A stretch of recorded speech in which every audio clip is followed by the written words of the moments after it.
The story of the Buddha, a path that changed the world. More than 2.5 millennia ago, in a time when mighty kingdoms flourished on the Indian subcontinent and ancient traditions intertwined with new ideas, a man was born who fundamentally influenced the spiritual development of humanity. His name was Siddhartha Gautama. Later, the whole world knew him as the Buddha, the Awakened One. His story does not begin with the legend of a miraculous birth, but as the story of a man who sought the truth about why people suffer, and why happiness, even when we experience it for a moment, always slips through our fingers. It is a story of searching for balance, understanding and compassion. And above all, it is the story of a man who embarked on a journey few dared to take. Siddhartha was born around 560 BCE in the Shakya kingdom, located in what is now southern Nepal. His family belonged to a respected clan, and his father, Suddhodana, was either a local king or a significant leader. His mother was Queen Maya, who, according to tradition, died shortly after childbirth. However, Siddhartha's childhood was not dark, as he was cared for by his aunt Prajapati, who raised him as her own son. From a very young age, it was said that Siddhartha was different from other children, thoughtful, calm, and observant.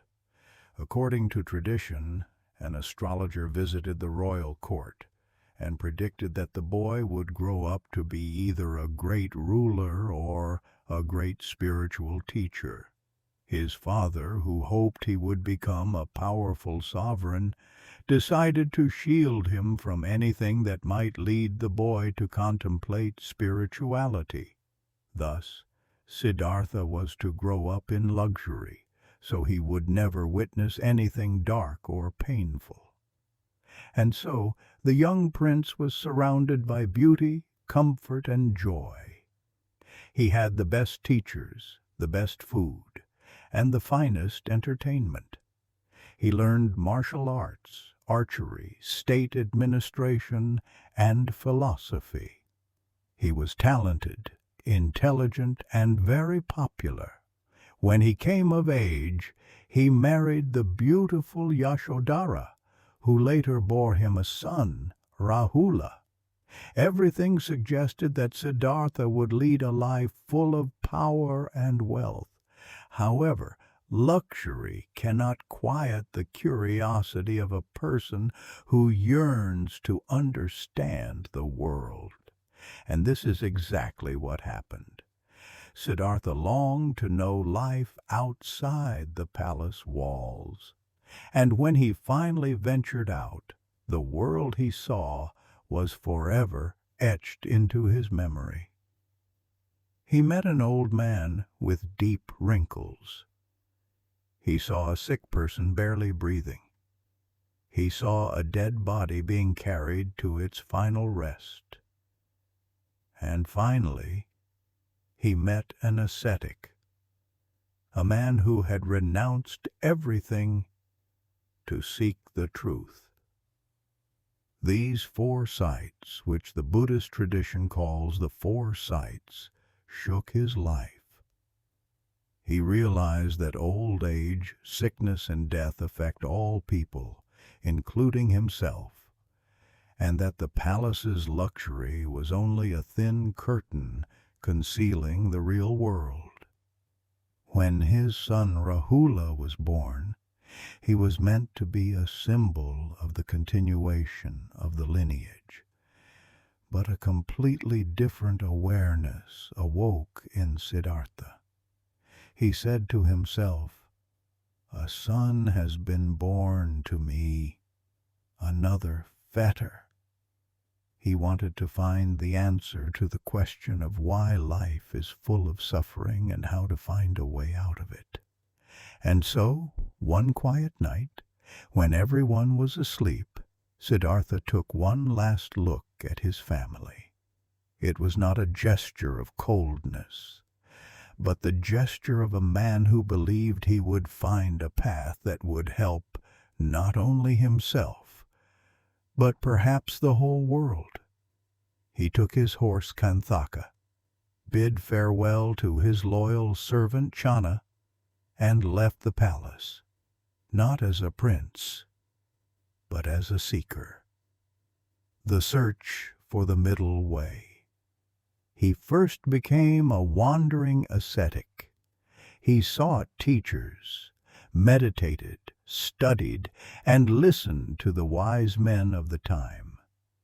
Two prominent teachers led him to the brink of deep meditative states. But even they did not give him the answer to how to end suffering. He then decided to try what many did at the time, the path of extreme asceticism. He reduced his food to a minimum, breathed very slowly, and observed long fasts. His body wasted away until he was just skin and bones. According to tradition, it is said that he touched his own stomach and felt his spine. But even in this extreme he did not find the truth. One day he realized that the body is not the enemy, and that the path to wisdom leads neither through luxury nor through suicidal self-denial. This is when the foundation of the later teaching was born, the middle way. Realizing this, he accepted food from a girl named Sujata. He ate, regained his strength, and decided that he would find the truth without extremes.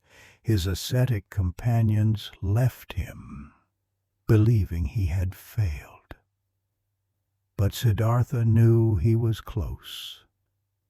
He went under a tree that later became famous as the sacred Bodhi tree. He sat down, crossed his legs, and vowed not to rise from that spot until he saw reality as it truly is. And so began the night of awakening. First, he recalled his entire life and realized how consciousness arises and ceases. Then, he understood the cycle of birth and death, the law of karma and causal connections.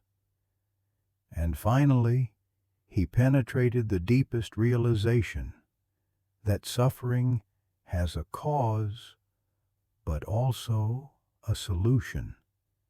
At dawn, as the morning star rose in the sky, he became the awakened one, the Buddha. The first sermon and the Four Noble Truths. His initial thought was that what he understood was too profound, and people would not comprehend it. But then he realized there were those ready to hear. And so he journeyed to Deer Park in Sarnath, where he found the 5 ascetics who had previously abandoned him.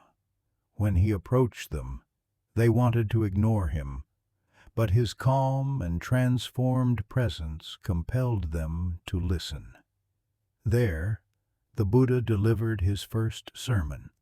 He explained the 4 noble truths: the truth of suffering, dukkha, that life contains suffering, unsatisfactoriness, the truth of the origin of suffering, that suffering has a cause, craving, attachment, and misunderstanding, the truth of the cessation of suffering, that there is a possibility to end suffering, the truth of the path to the cessation of suffering, that there is a path leading to this cessation, the Noble Eightfold Path.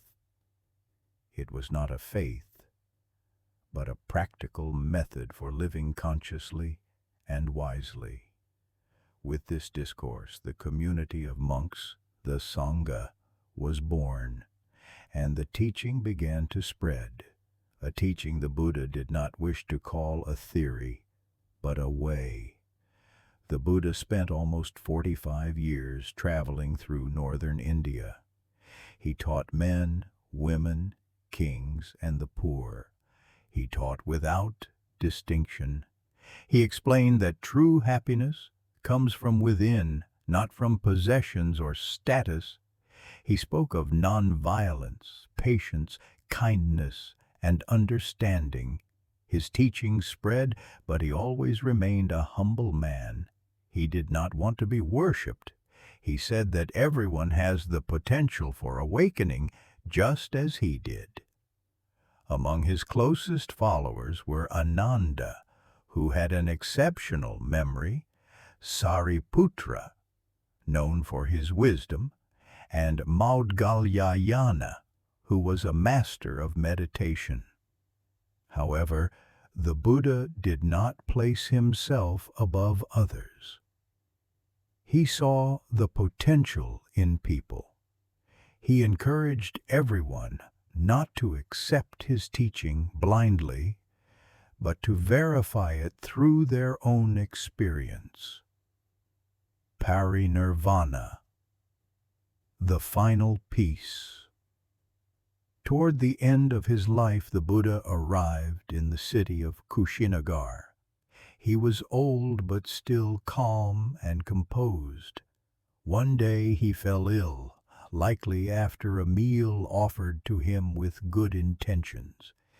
He felt his time was drawing near. In his final moments, he lay between sal trees, which, according to tradition, miraculously blossomed. His last words were, "All conditioned things are subject to decay. Strive with diligence." And then he departed into the final peace called Mahaparinirvana. The Buddha never claimed to be a god. He never said that one must follow him blindly.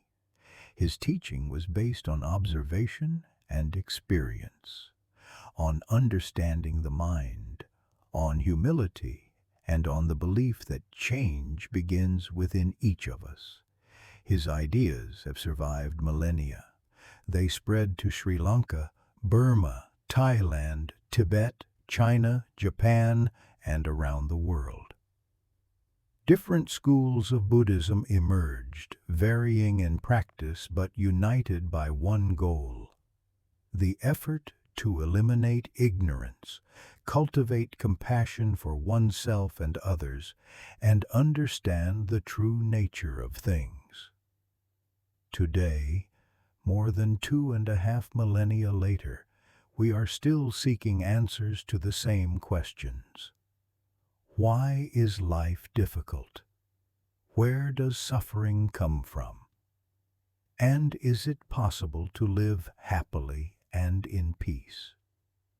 The Buddha's story reminds us that a path exists, that it is not necessary to run away from the world, but to understand it, and that the truth is not hidden in noise, but in silence. The silence we find when we stop, take a breath, and look within. This is the path of the Buddha, the path of a man who awakened and showed the world that awakening is possible for everyone.